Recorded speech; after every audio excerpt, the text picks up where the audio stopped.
Hello and welcome tentatively back to If You Like This Fragrance, You Might Like These 5 Fragrances, a heavily requested series to return, especially by Patreon gang. Thank you very much. This is a recommendation-based series helping you to traverse your fragrance journey.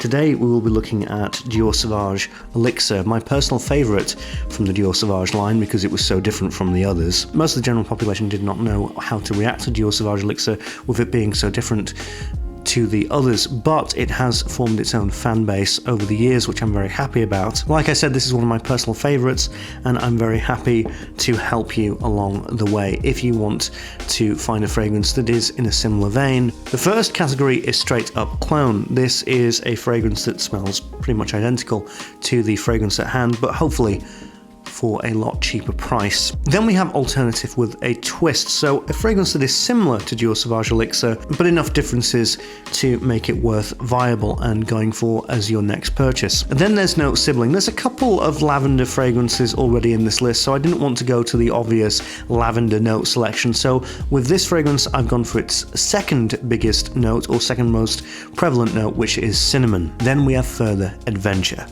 What is the next logical step for you after Dior Sauvage Elixir? And finally we have the Wildcard, which is, as it sounds, you might like it, you might not like it. It's a 50-50 chance.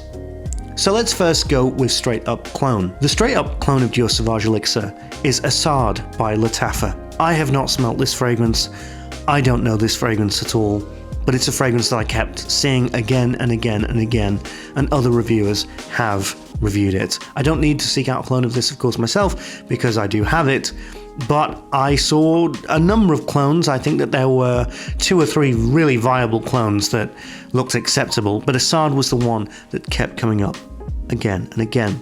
Lattafa, no stranger to the clone world, but also they have seemingly done their own original compositions as well. Ragba by Lattafa is a controversial one. Which came first, Ragba by Lattafa or 24 Gold? You decide. So let's go with alternate with a twist. To me, that was an easy one. It's Le Mal Elixir. Now, you could have pointed to Le Mal Le Parfum, but this is the one that has more of a lavender punch, and it really does have a lavender kick, does Le Mal Elixir. These two fragrances go great hand in hand.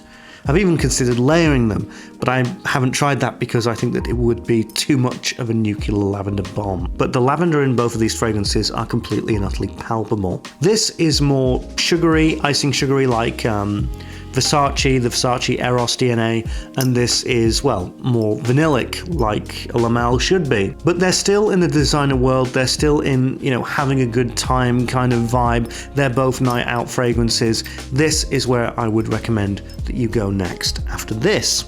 Now we go for note sibling. Cinnamon's an interesting one. Cinnamon is quite common. There were a couple of contenders. One was Herod by Parfums de Marly. But in the end, I picked something that it's been talked about a lot. It probably needs no introduction, but it's something to consider if you haven't tried it and you do like this fragrance, and that is Spice Bomb Extreme by Victor and Rolf. Heavy cinnamon and vanilla in here. Like I said, this is more icing sugar, more of a straightforward designer, but this is more like a Christmassy dessert, Christmassy beast. This has got ginger, cinnamon, vanilla. If you haven't heard about it, it's a wild thing. It really is. But I picked it because they're both vivacious, they're both big, they're both full-bodied fragrances, so there is a good chance that you'd enjoy this if you enjoy this fragrance. Further adventure. What is the next logical step after Dior Sauvage Elixir? There's a lot of different ideas that I could put out to, but I'm going to presume that you're happy to go into maybe some niche fragrances. Maybe you want something a little bit more refined.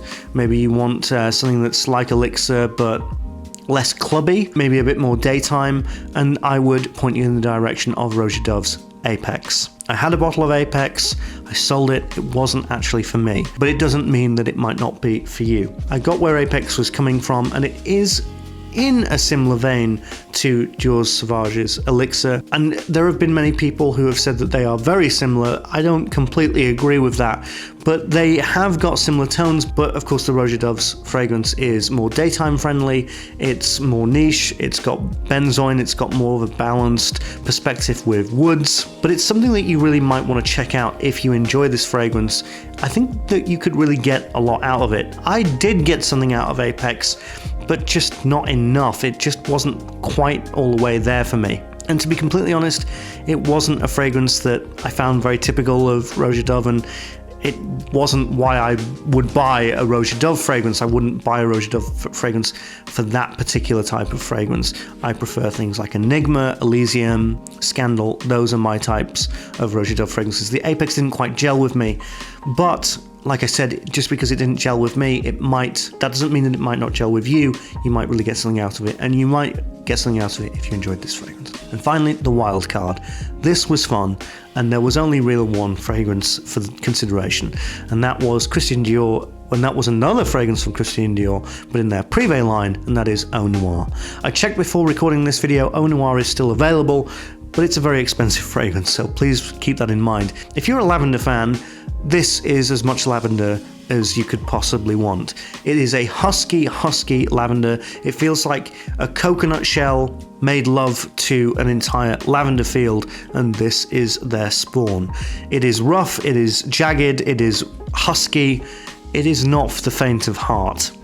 And for some of you who enjoyed the lavender in Dior Sauvage Elixir, you might really love this and think this is fantastic, or you might be turned off. That is why it's a wild card. Anyway, those are 5 fragrances that you might enjoy if you do truly love this fragrance.